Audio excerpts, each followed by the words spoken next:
నమస్కారం ETV news కి స్వాగతం. ముందుగా ముఖ్యాంశాలు. 2022-23లో 341 రోజులు అప్పులోనే ఏపీ సర్కార్. భారీగా పెరిగిన రెవెన్యూ లోటు. ఖజానాలో కొన్నిసార్లు కనీస నిల్వ కూడా లేదన్న కాగ్. ఏపీలో ఆస్తి పన్ను మరో 5% పెంపునకు రంగం సిద్ధం. 4వ ఆర్థిక సంఘం సిఫార్సులకు ఆమోదం. గ్రీన్ అంబాసిడర్ల గౌరవ వేతనం కోసమని వెల్లడి. టిట్కో ఇళ్లు అరకొర పంపిణీ చేసి చేతులు దులుపుకున్న జగన్. కనీస సౌకర్యాలు లేక లబ్ధిదారుల అవస్థ. ప్రభుత్వ నిర్లక్ష్యంతో దెబ్బతిన్న నివాసాలు. కొత్త ఇసుక విధానం తేవాలని రేవంత్ నిర్ణయం. అక్రమాలపై కఠిన చర్యలకు ఆదేశాలు. 48 గంటల్లో పద్ధతి మార్చుకోవాలని అధికారులకు హెచ్చరిక. నేడు గవర్నర్ ప్రసంగంపై తెలంగాణ అసెంబ్లీలో చర్చ. వాడివేడిగా సాగే అవకాశం. సమాధానం ఇవ్వనున్న ముఖ్యమంత్రి రేవంత్ రెడ్డి.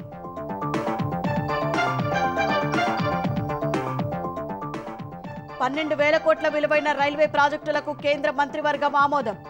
ఏపీ, తెలంగాణ సహా 6 రాష్ట్రాలకు లబ్ధి. మత్స్యరంగానికి 6,000 కోట్లు. పాకిస్తాన్ ఎన్నికల్లో ఇమ్రాన్ ఖాన్ పార్టీదే హవా. నిరాశతో ఇంటికి వెళ్లిపోయిన నవాజ్ షరీఫ్. ఫలితాల వెల్లడి నిలిపివేసిన ఎన్నికల సంఘం.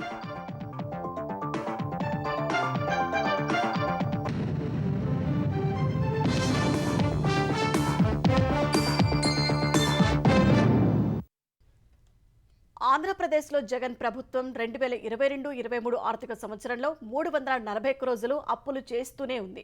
రిజర్వ్ బ్యాంకు ఇచ్చే చేబదులు, ప్రత్యేక డ్రాయింగ్, ఓవర్ డ్రాఫ్ట్ సౌకర్యం వాడుకొని వాటికి ఏకంగా 149 కోట్ల మేర వడ్డీలు కట్టింది.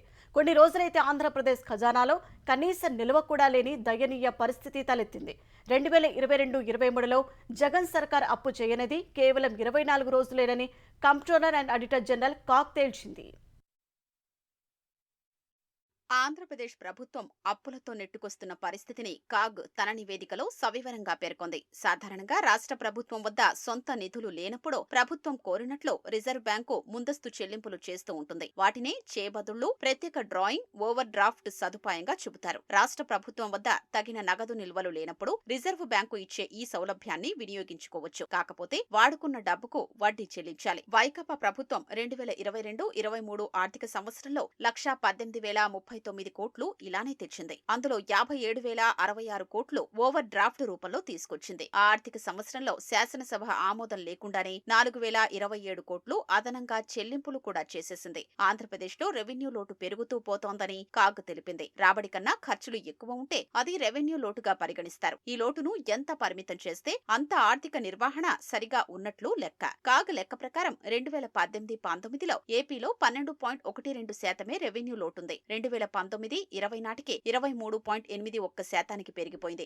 ఆ మరుసటి ఏడాది ఏకంగా 30.34% ఎగబాకింది. 2021-22లో 5.72% పరిమితం చేసిన 2022-23లో 28% చేరింది. ఆంధ్రప్రదేశ్ లో ఒక్కసారిగా విద్యుత్తుపై పన్నులు, సుంకాలు పెరిగిపోయాయని కాగ్ తేల్చింది. 2018-19 నుంచి 2021-22 వరకు ఏటా కేవలం 11 లేదా 13 కోట్లు మాత్రమే విద్యుత్పై పన్నుల రూపంలో ప్రభుత్వానికి రాబడొచ్చింది. 2022-23 సంవత్సరంలో ఏకంగా 4,243 కోట్లు రాబడి సాధించినట్లు కాగ్ పేర్కొంది. పరిశ్రమలు, వ్యాపార సంస్థలకు ఒక్కసారిగా పన్నులు పెంచడంతో ఈ పరిస్థితి ఏర్పడిందని పేర్కొంది. 2022-23లో ప్రభుత్వం నడిపేందుకు వివిధ మార్గాల్లో ప్రభుత్వం రుణాలు తీసుకుంది. రిజర్వ్ బ్యాంకు కల్పించిన చేబదుళ్లు, ఓడీ కింద 1,18,039 కోట్లు తీసుకుని తిరిగి చెల్లించింది. బహిరంగ మార్కెట్ నుంచి 57,478 కోట్ల రుణాలు తెచ్చి 11,664 కోట్లు తిరిగి కట్టింది. ఇతర సంస్థల ద్వారా 2,096 కోట్ల రూపాయల అప్పు తెచ్చి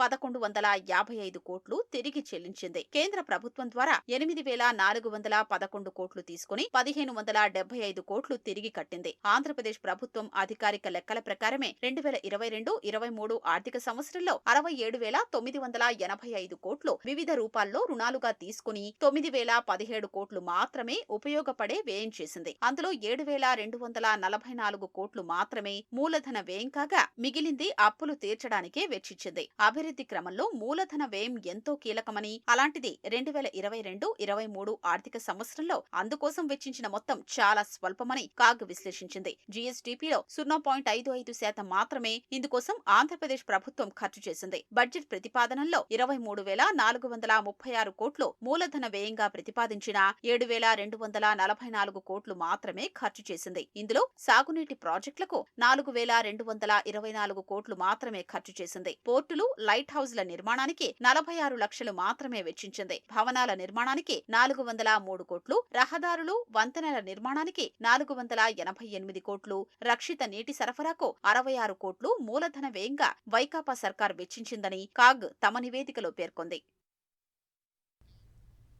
అధికారంలోకి వచ్చాక పేదల సొంతింటి కల నిజం చేస్తాం, ఇళ్ల నిర్మాణానికి అత్యధిక ప్రాధాన్యం ఇస్తామని ప్రతిపక్ష నేతగా జగన్ హామీలు గుప్పించారు.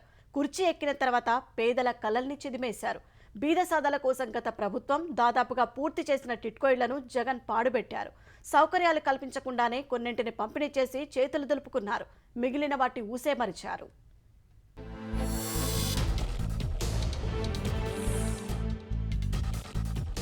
ప్రజలకు మేలు చేసే పనులకు మోకాలడ్డడంలో జగన్ ప్రత్యేకతే వేరు. ముఖ్యంగా పట్టణ ప్రాంత పేదల కోసం ఉద్దేశించిన టిట్కో ఇళ్ల విషయంలో ఆయన నిర్వాకాలన్నీ ప్రజా వ్యతిరేకమైనవి.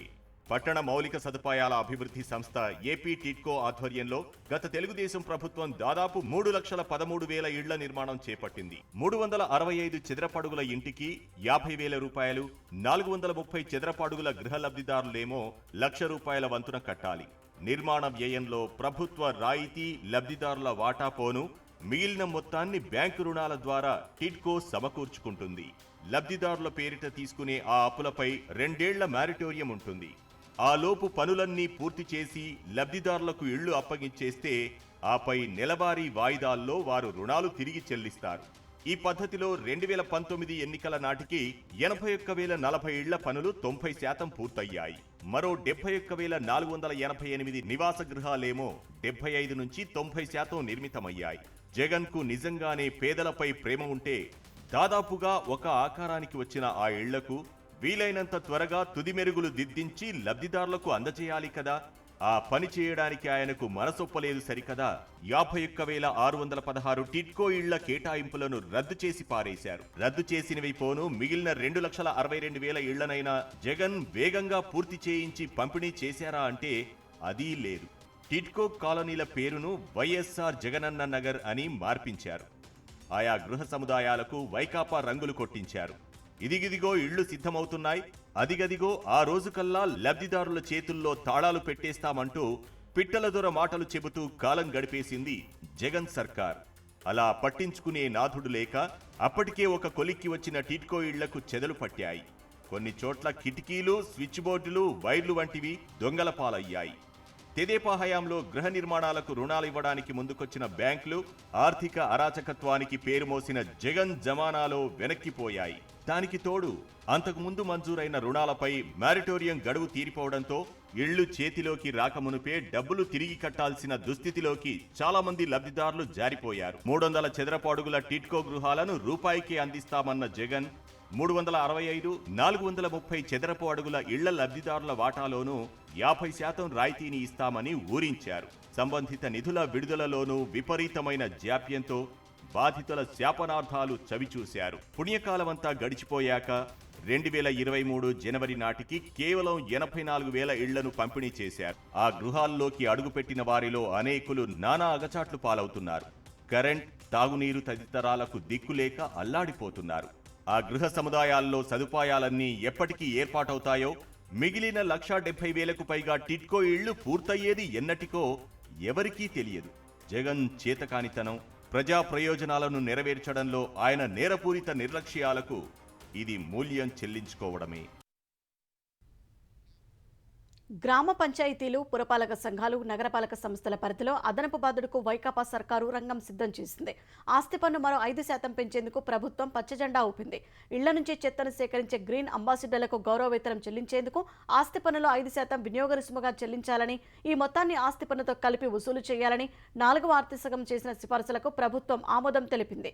పట్టణ స్థానిక సంస్థల్లో 2 ఏళ్లకోసారి ఆస్తి పన్ను రేట్లను కనీసం 25% పెంచడానికి అనుమతించాలని ఆర్థిక సంఘం సూచించగా ప్రతిపాదనలు సమర్పించాలని పురపాలక శాఖ కమిషన్ను ప్రభుత్వం కోరింది. ప్రొఫెసర్ గుమ్మడి నాంచారయ్య అధ్యక్షతన ఏర్పాటైన 4వ రాష్ట్ర ఆర్థిక సంఘం 2019 అక్టోబర్ 30న 31 సిఫార్సులతో తుది నివేదికను అందించింది. నివేదికపై జనవరి 31న జరిగిన మంత్రిమండలి సమావేశంలో చర్చించారు. కొన్ని ప్రతిపాదనలను ఆమోదించి మరికొన్నింటిని పక్కన పెట్టారు. చర్యల నివేదికను గురువారం శాసనసభలో ప్రభుత్వం ప్రవేశపెట్టింది. ముఖ్యమంత్రి జగన్మోహన్ రెడ్డి నేడు ప్రధాని నరేంద్ర మోదీతో సమావేశం కానున్నారు. గురువారం రాత్రి ఢిల్లీకి వెళ్లిన జగన్ తన అధికారిక నివాసమైన వన్ జన్పథ్లో బస చేశారు. ఈ ఉదయం ప్రధానమంత్రి నరేంద్ర మోదీతో సీఎం భేటీ కానున్నారు. ప్రధానిని కలిసిన తర్వాత వీరును బట్టి కేంద్ర ఆర్థిక, జలశక్తి మంత్రులతో ముఖ్యమంత్రి సమావేశమయ్యే అవకాశం ఉన్నట్లు తెలిసింది. తెలంగాణలో ప్రస్తుతం అమల్లో ఉన్న ఇసుక పాలసీ అవినీతి దందంగా మారిందని ముఖ్యమంత్రి రేవంత్ రెడ్డి అన్నారు. ప్రజలకు ప్రయోజనం, ప్రభుత్వానికి ఆదాయం ఉండేలా కొత్త ఇసుక విధానాన్ని తయారు చేయాలని అధికారులను సీఎం ఆదేశించారు. ఇందుకోసం తమిళనాడు, కర్ణాటక, ఆంధ్రప్రదేశ్ తదితర రాష్ట్రాల్లో అధ్యయనం చేయాలని రేవంత్ రెడ్డి సూచించారు. సచివాలయంలో గనులు, భూగర్భ వనరుల శాఖపై ముఖ్యమంత్రి రేవంత్ రెడ్డి సమీక్ష నిర్వహించారు. ఇసుక తవ్వకాలు, రవాణా, అమ్మకాల్లో అడుగడుగునా అక్రమాలు జరుగుతున్నాయని ఈ సందర్భంగా సీఎం పేర్కొన్నారు. నిబంధనలకు విరుద్ధంగా జరుగుతున్న ఇసుక క్వారీయింగ్, అక్రమ రవాణాను వెంటనే అరికట్టాలని స్పష్టం చేశారు. విజిలెన్స్, ఏసీబీ విభాగాల్ని రంగంలోకి దింపి అన్ని జిల్లాల్లో తనిఖీలు చేపట్టాలని సీఎం ఆదేశించారు. ఇసుక అక్రమాలకు పాల్పడుతున్న ఏ ఒక్కరిని వదిలిపెట్టవద్దని రేవంత్ రెడ్డి సూచించారు. టోల్గేట్ల వద్ద నమోదైన డేటా ఆధారంగా ఇసుక లారీల అక్రమ రవాణా బయటకు తీయాలన్నారు. ఇసుక రీచ్లు, డంపులన్నీ తనిఖీలు చేసి అక్రమాల్ని గుర్తిస్తే జరిమానాలతో సరిపెట్టకుండా కఠిన చర్యలు తీసుకోవాలన్నారు. ఇసుక రీచ్ల వద్ద సీసీ కెమెరాలు ఉన్నాయన్న అధికారుల సమాధానంపై సీఎం ఆగ్రహం వ్యక్తం చేశారు. గతేడాది కరీంనగర్ జిల్లా జమ్మికుంటకు పాదయాత్రగా వెళ్లినప్పుడు మానేరు వాగులో తనుగుల ఇసుక క్వారీకి వెళ్లగా అక్కడ సీసీ కెమెరాలే లేవని సీఎం చెప్పారు. ఈ నెల 3న నిజామాబాద్, వరంగల్ రూట్లలో రవాణా శాఖతో ఆకస్మిక తనిఖీలు చేయించగా 83 ఇసుక లారీల్లో 22 లారీలకు అనుమతి లేదని తేలిందన్నారు. ఒకే పర్మిట్, ఒకే నెంబర్తో 4-5 లారీలు ఇసుక రవాణా చేస్తున్నట్లు బయటపడిందన్నారు. 25% ఇసుక అక్రమంగానే తరలిపోతోందని రేవంత్ చెప్పారు. అధికారులు 48 గంటల్లో తమ పద్ధతి మార్చుకోవాలని సీఎం హెచ్చరించారు. టీఎస్ఎండీసీ కేంద్రంగా జరుగుతున్న అక్రమాల్ని అరికట్టి గనులు, భూగర్భ వనరుల విభాగాన్ని సమూలంగా ప్రక్షాళన చేయాల్సిన అవసరముందన్నారు. నూతన ఇసుక పాలసీని తయారు చేయాలని అధికారుల్ని రేవంత్ రెడ్డి ఆదేశించారు. హైదరాబాద్ పరిసరాల్లో అనుమతి లేని స్టోన్ క్రషర్స్ వెంటనే సీజ్ చేయాలని ముఖ్యమంత్రి తేల్చి చెప్పారు. భవనాల కోసం సెల్లార్లు 6 మీటర్ల కన్నా ఎక్కువగా తవ్వితే నిబంధనల ప్రకారం పన్నులు వసూలు చేయాలని ఆదేశించారు. భారీ భవన నిర్మాణాలకు అనుమతులు ఇచ్చేటప్పుడే గనులు, భూగర్భ వనరుల శాఖకు ఆ వివరాలు చేరేలా సమీకృత ఆన్లైన్ విధానం అమలు చేయాలని సూచించారు. గ్రానైట్, ఖనిజాల తవ్వకాలు, అక్రమ రవాణాను అరికట్టేందుకు జియో ట్యాగింగ్, జీపీఆర్ఎస్ ను వినియోగించాలని సీఎం సూచించారు. గ్రానైట్, ఇతర క్వారీలపై నమోదైన కేసులు, దర్యాప్తు పురోగతి తదితర వివరాలతో నివేదిక ఇవ్వాలని సీఎం ఆదేశించారు. వికారాబాద్ జడ్పీ చైర్పర్సన్ సునీత మహేందర్ రెడ్డి, ఆమె భర్త ఎమ్మెల్సీ పట్నం మహేందర్ రెడ్డి ముఖ్యమంత్రి రేవంత్ రెడ్డితో సమావేశమయ్యారు. వారిద్దరూ మర్యాదపూర్వకంగా ముఖ్యమంత్రిని కలిసినట్లు సీఎం కార్యాలయం వెల్లడించింది. వైద్య ఆరోగ్య శాఖ మంత్రి దామోదర్ రాజనరసింహ, ఖైరతాబాద్ డీసీసీ అధ్యక్షుడు రోహిన్ రెడ్డి తదితరులతో కలిసి సీఎం నివాసానికి వెళ్లిన పట్నం మహేందర్ రెడ్డి దంపతులు ముఖ్యమంత్రితో ప్రత్యేకంగా సమావేశమై తాజా రాజకీయ పరిణామాలపై చర్చించినట్లు తెలుస్తోంది. పట్నం దంపతులు కాంగ్రెస్లో చేరనున్నట్టు తెలుస్తోంది. వారికి చేవెళ్ల లోక్సభ సీటు ఇస్తామని కాంగ్రెస్ హామీ ఇచ్చినట్లు ప్రచారం జరుగుతోంది. లోక్సభ ఎన్నికలకు అభ్యర్థుల ఎంపికపై భాజపా తెలంగాణ శాఖ కసరత్తు కొనసాగిస్తోంది. గురువారం భాజపా తెలంగాణ ఎన్నికల కమిటీ, ఆ పార్టీ తెలంగాణ అధ్యక్షుడు కిషన్ రెడ్డి అధ్యక్షతన ఢిల్లీలో సమావేశమై అభ్యర్థుల ఎంపికపై చర్చించింది. అభిప్రాయ సేకరణలో వచ్చిన పేర్లపై సుదీర్ఘంగా చర్చించిన కమిటీ ఈ నెల 16 లోపు జాబితా ప్రకటించే అవకాశం ఉన్నట్టు తెలుస్తోంది. తెలంగాణలోని 17 స్థానాలకు అత్యధిక సీట్లకు మొదటి జాబితాలోనే అభ్యర్థుల పేర్లు ఉండే అవకాశం ఉన్నట్లు తెలిసింది. సికింద్రాబాద్ నుంచి కిషన్ రెడ్డి, కరీంనగర్లో బండి సంజయ్, నిజామాబాద్లో ధర్మపురి అరవింద్, చేవెళ్ల నుంచి కొండా విశ్వేశ్వరరెడ్డి, భువనగిరిలో బూర నర్సయ్య గౌడ్, మహబూబ్ నగర్లో డీకే అరుణ పేర్లు దాదాపు ఖరారైనట్లు తెలుస్తోంది. పెద్దపల్లి, మహబూబాబాద్లలో కాంగ్రెస్ నేతలు నాగర్ కర్నూల్, వరంగల్, జహీరాబాద్, ఆదిలాబాద్లలో భారాస నుంచి వలస వచ్చే వారిపై భాజపా దృష్టి పెట్టింది. ఖమ్మం, నల్గొండలో బయట నుంచి వచ్చేవారికి అవకాశం ఇవ్వాలని యోచిస్తోంది. మల్కాజ్గిరి, మెదక్, హైదరాబాద్లలో ఎవరిని బరిలోకి దించాలనే అంశంపై కేంద్ర ఎన్నికల కమిటీ తుది నిర్ణయం తీసుకోనున్నట్లు తెలుస్తోంది. 2008 డిఎస్సిలో అర్హత సాధించిన బీఈడీ అభ్యర్థులను ఎస్జిటి పోస్టులో నియమించడంపై సానుకూల నిర్ణయం తీసుకోవాలని తెలంగాణ ప్రభుత్వానికి హైకోర్టు సూచించింది. ఇదే నోటిఫికేషన్కు చెందిన బీఈడీ అభ్యర్థులకు ఆంధ్రప్రదేశ్ ప్రభుత్వం శాశ్వత పద్ధతిలో కాంట్రాక్టు ఉద్యోగులుగా అవకాశం కల్పించిందని, కనీసం ఆ విధానాన్ని అయినా అమలు చేయాలని సూచించింది. ఒకే నోటిఫికేషన్లోని అభ్యర్థుల్లో కొందరు ఉద్యోగాలు చేస్తుంటే మరికొందరు 15 ఏళ్లుగా పోరాటంలోనే ఉండిపోవడం సబబు కాదని హైకోర్టు పేర్కొంది. 2008 డిఎస్సి నోటిఫికేషన్లో ఎస్జిటి పోస్టుల్లో డిఎడ్ అభ్యర్థులకు 30% రిజర్వేషన్ కల్పించడాన్ని సవాల్ చేస్తూ బీఎడ్ అభ్యర్థులు హైకోర్టులో పిటిషన్ దాఖలు చేశారు. ఆ పిటిషన్పై ధర్మాసనం గురువారం విచారణ జరిపింది. డిఎడ్ అభ్యర్థులకు 30% రిజర్వేషన్ వల్ల బీఎడ్ అభ్యర్థులకు అన్యాయం జరిగిందని వారి న్యాయవాది వాదించారు. 15 ఏళ్లుగా న్యాయ పోరాటం చేస్తూనే ఉన్నారని తెలిపారు. ప్రస్తుతం ఏర్పడిన ఖాళీలో అయినా భర్తీ చేసేలా ఆదేశాలు ఇవ్వాలని కోరారు. ఏపీ ప్రభుత్వ న్యాయవాది వాదనలు వినిపిస్తూ ఏపీ ప్రభుత్వం మానవీయ కోణంలో అభ్యర్థులందరినీ శాశ్వత ప్రాతిపదికన 60 ఏళ్లు వచ్చేదాకా కాంట్రాక్టు పద్ధతిన అవకాశం కల్పించిందన్నారు. వాదనలను విన్న ధర్మాసనం ఏపీ ప్రభుత్వం వలె బీఎడ్ అభ్యర్థులను ఎస్జిటి పోస్టులో నియమించే విషయంపై సానుకూల నిర్ణయం తీసుకోవాలని తెలంగాణ ప్రభుత్వాన్ని ఆదేశించింది.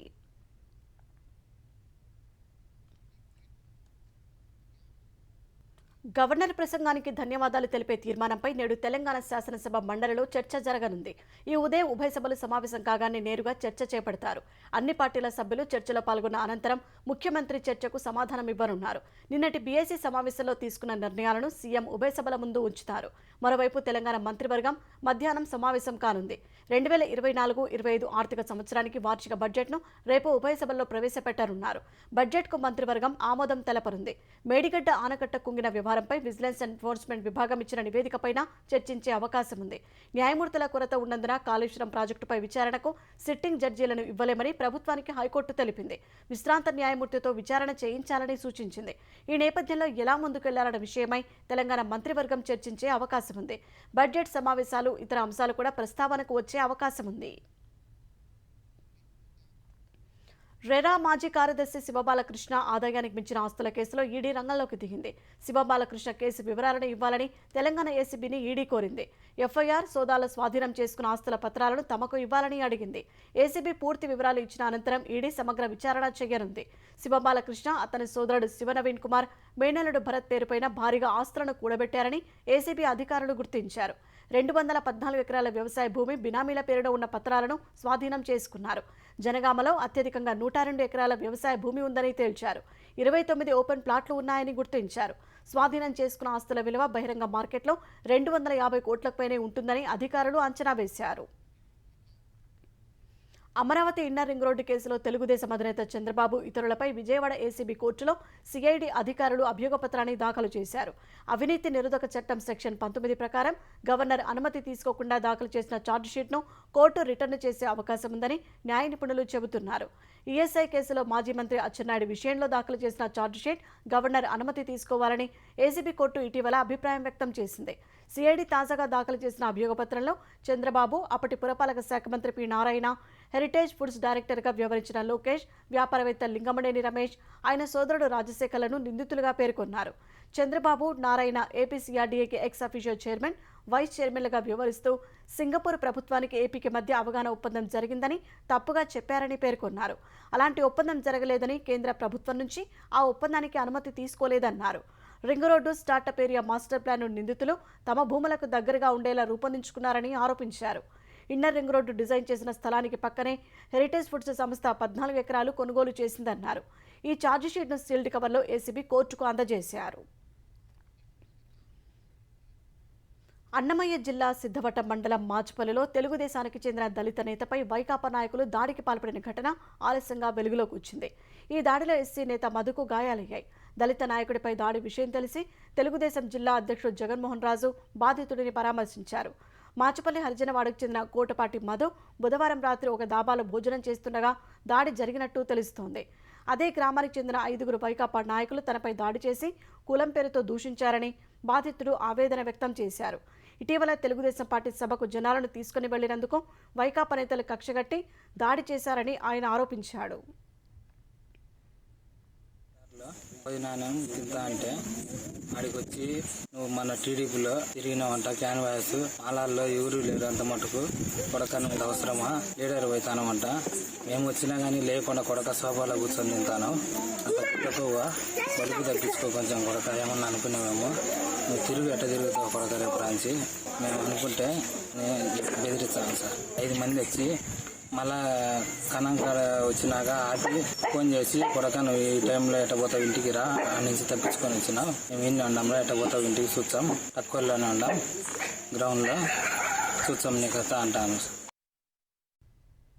పాకిస్తాన్ జాతీయ అసెంబ్లీ 4 ప్రావిన్సుల శాసనసభలకు జరిగిన ఎన్నికల్లో అనూహ్య ఫలితాలు వస్తున్నట్టు తెలుస్తోంది. ఈ ఎన్నికల్లో నవాజ్ షరీఫ్ నేతృత్వంలోని పాకిస్తాన్ ముస్లిం లీగ్ నవాబ్ PMLN సునాయాసంగా గెలుస్తుందని అంచనాలు వెలువడ్డప్పటికీ ఓట్ల లెక్కింపులో భిన్నంగా ఫలితాలు వచ్చినట్టు సమాచారం. వివిధ కేసుల్లో శిక్ష పడి జైలులో ఉన్న మాజీ ప్రధాని ఇమ్రాన్ ఖాన్కు చెందిన పాకిస్తాన్ తెహ్రీకే ఇన్సాఫ్ అభ్యర్థులు ఆ పార్టీ మద్దతుదారులు ఫలితాల్లో దూసుకుపోతున్నట్టు సంబంధిత వర్గాలు వెల్లడించాయి. పంజాబ్, ఖైబర్ పఖ్తుంఖ్వా ప్రావిన్సులలో అత్యధిక స్థానాల్లో ఇమ్రాన్ ఖాన్ అభ్యర్థులు విజయం సాధించారని తెలుస్తోంది. అయితే కారణం చెప్పకుండా రిటర్నింగ్ అధికారులు మీడియాకి ఫలితాలను విడుదల చేయడాన్ని నిలిపివేశారు. అనూహ్య ఫలితాలు వస్తుండటంతో PMLN అధినేత నవాజ్ షరీఫ్ పార్టీ కార్యాలయం నుంచి ఇంటికి వెళ్లిపోయినట్టు తెలుస్తోంది. పాకిస్తాన్ జాతీయ అసెంబ్లీలో 336 సీట్లు ఉండగా ఇందులో 266 స్థానాలకు నేరుగా ఎన్నికలు జరుగుతాయి. మిగిలిన 70 స్థానాలు మైనారిటీలు, మహిళలకు కేటాయిస్తారు. ఒక అభ్యర్థి మరణించడంతో 265 స్థానాలకు పోలింగ్ జరిగింది. ప్రభుత్వాన్ని ఏర్పాటు చేయడానికి 133 సీట్లు అవసరం. భారతీయ రైల్వేలో 12,000 కోట్లకు పైగా విలువైన 6 ప్రాజెక్టులకు కేంద్ర ఆర్థిక వ్యవహారాల కేబినెట్ కమిటీ ఆమోదం తెలిపింది. ప్రధాని నరేంద్ర మోదీ అధ్యక్షతన సమావేశమైన కేబినెట్ కమిటీ ఆమోదించిన ఈ ప్రాజెక్టులకు కేంద్రమే 100% నిధులు సమకూర్చనుంది. రాజస్థాన్, అసోం, తెలంగాణ, గుజరాత్, ఆంధ్రప్రదేశ్, నాగాలాండ్లలో 12,343 కోట్ల విలువైన 6 మల్టీ ట్రాకింగ్ ప్రాజెక్టులను ఆమోదించినందుకు ప్రధానికి రైల్వే మంత్రి అశ్విని వైష్ణవ్ ఎక్స్లో ధన్యవాదాలు తెలిపారు. 96,317.65 కోట్ల బేస్ ధరతో మొబైల్ ఫోన్ సేవల కోసం 8 స్పెక్ట్రమ్ బ్యాండ్లను వేలం వేయడానికి కూడా కేంద్ర మంత్రివర్గం ఆమోదం తెలిపింది. టెలికాం ఆపరేటర్లకు మధ్యంతర కేటాయింపులకు కేబినెట్ ఆమోదం తెలిపిందని కేంద్ర సమాచార శాఖ మంత్రి అనురాగ్ ఠాకూర్ తెలిపారు. దివాలా ప్రక్రియలో ఉన్న కొన్ని కంపెనీల వద్ద ఈ ఏడాది గడువు ముగిరిన స్పెక్ట్రమ్ను కూడా వేలంలో ఉంచనున్నట్లు వెల్లడించారు. అసంఘటిత మత్స్యరంగాన్ని లాంఛనప్రాయంగా చేయడానికి, సూక్ష్మ చిన్న పరిశ్రమలకు సంస్థాగత ఫైనాన్స్ను సులభతరం చేయడానికి, ఆక్వాకల్చర్ బీమాను ప్రోత్సహించడానికి 6,000 కోట్ల రూపాయల పథకాన్ని కేంద్రం ప్రకటించింది. ఇప్పటికే ఆమోదించిన 7,522.48 కోట్ల నిధులు, 939.48 కోట్ల బడ్జెట్ మద్దతుతో 2025-26 వరకు ఫిషరీస్ ఇన్ఫ్రాస్ట్రక్చర్ డెవలప్మెంట్ ఫండ్ని మరో 3 ఏళ్లు పొడిగించాలని మంత్రివర్గం నిర్ణయించింది.